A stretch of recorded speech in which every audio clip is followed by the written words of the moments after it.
A eleição de amanhã nos Estados Unidos é a mais disputada em 2 décadas no país. Tudo bem que de uns anos para cá a gente tem falado isso muito, mas vai ser com muita emoção, gente. Nessa reta final, democratas e republicanos estão apostando em estratégias bem diferentes para conquistar os 270 votos no colégio eleitoral. As ações das campanhas nas últimas horas antes do voto, nos 7 estados mais decisivos, têm sido guiadas por sondagens internas. Elas indicam o aumento da polarização política a partir de gênero e educação. E, por outro lado, tem uma redução quando se fala em raça e classe social. Socorro, Flávia, não dá para arriscar nada, hein? Mas essa divisão política por gênero tem aparecido aqui no Brasil também, né? Pois é, Lu, eu tô aqui com a professora Denilde e a gente vai explorar essa questão tanto do gênero quanto racial, eu acho interessante. A professora contou pra gente um pouquinho antes de chegar, né, professora, que mergulhou mais na questão da política americana a partir ali de 2007, 2008, na eleição do Obama. E eu queria que você contasse pra gente um pouco. Eu estava lá também em 2008, num período bem mais curto que você. Fiquei ali 2 semanas numa bolsa super legal que eu fiz lá no Washington Post, que aliás está no centro de outra polêmica nessa eleição, depois a gente dá uma pincelada nisso. Mas quero te ouvir. O que você avalia, professora, de diferente nesses recortes de grupos eleitorais, né? Por gênero, por raça. A gente sabe que numa disputa que está assim tão voto a voto, cada grupo, cada aceno a esses grupos pode fazer a diferença. Então me conta um pouquinho como é que você está enxergando este momento e em comparação com 2008. Por que mudou tanto, minha gente? Professora, bem-vinda. Obrigada, boa tarde. Prazer estar aqui com vocês.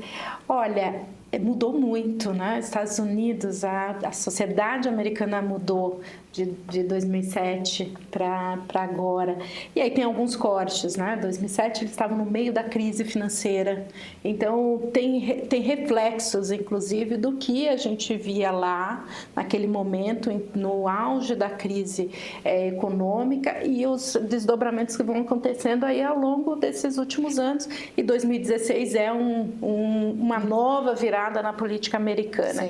Então eles tiveram mudanças demográficas importantes. Então distritos, né, e condados que tinham uma forte presença de grupos que eram mais democratas ou mais republicanos, teve uma alteração. Se você vê isso, especialmente nos estados pêndulos, você teve um aumento do descontentamento com a política, em geral, né? Em geral, né? E de uma visão muito negativa da política e dos resultados, e um questionamento sobre os resultados da política para a vida das pessoas. Então, isso se acentuou nos últimos anos.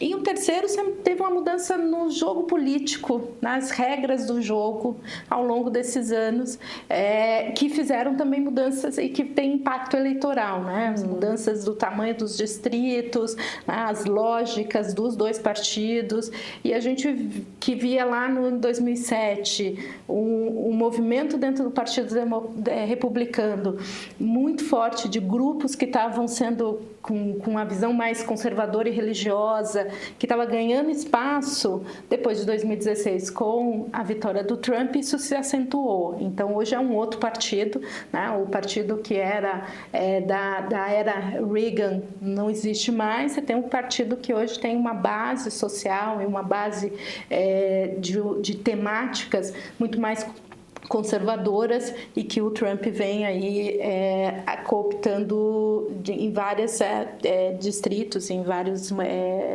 esferas. E dos democratas também teve uma mudança.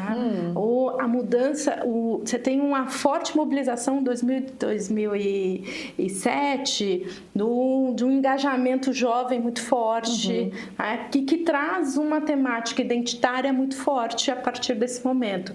Então, você também vê vê a lógica interna das disputas e dentro do partido também se alterando, que a gente percebe agora muito mais enfaticamente nessa eleição, com grupos muito mobilizados, inclusive contrários às posições que o Biden tinha e que a Câmara tem tentado colocar. Então, isso também é um reflexo aí das mudanças sociais e das mudanças políticas, da lógica política americana. Agora, professora, tem uma coisa interessante, que é o fato de que em 2016, que é realmente esse momento de virada, né, de radicalização importante, a gente tinha lá o Tea Party e hoje parece um grupo de moderados, né, perto do que o trumpismo fez com o Partido Republicano.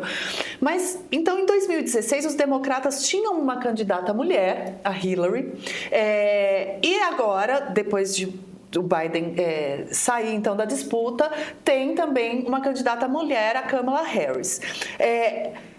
A diferença no discurso delas para as mulheres, no esforço delas de conquistar essas mulheres, e se há essa diferença, que efeito isso pode ter aí nos próximos dias para fazer uma virada aí e conquistar a vitória de fato?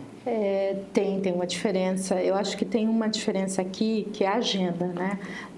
Da disputa da Hillary com o Trump, havia um apelo para o voto feminino, por ser a primeira mulher sendo candidata com possibilidade de vitória, muito forte. Mas a Hillary vinha de um posicionamento mais tradicional nas discussões de gênero.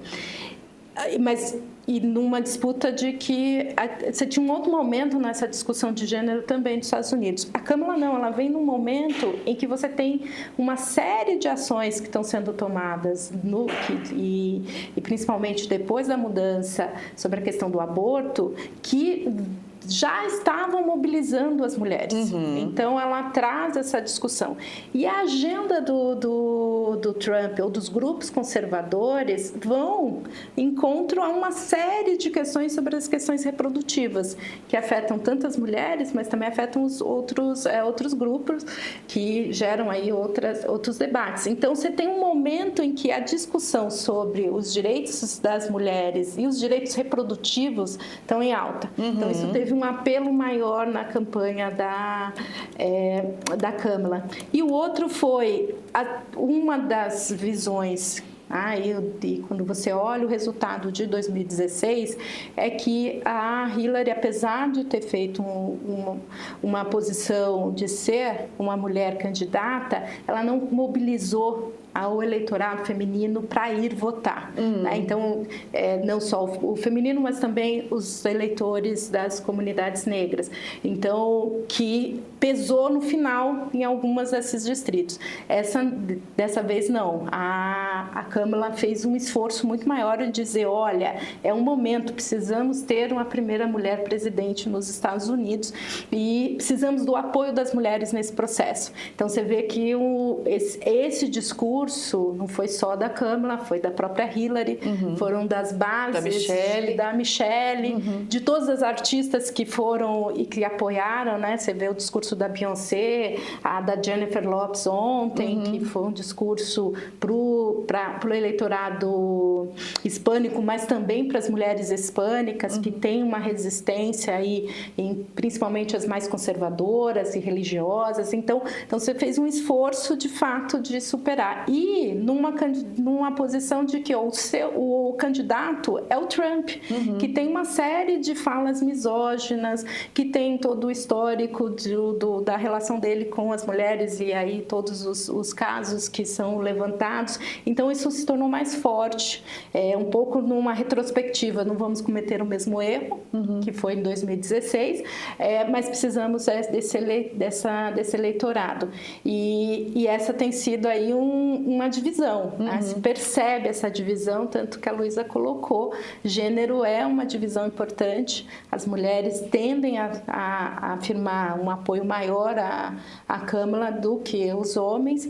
E as mulheres jovens mulheres tendem a ser maior também que os homens jovens. Então percebe que ela é uma questão de gênero, porque ela prepassa todo o processo, também uma outra divisão americana muito forte, que é entre a questão das idades, né? As diferenças de gerações. Então realmente reforça essa divisão.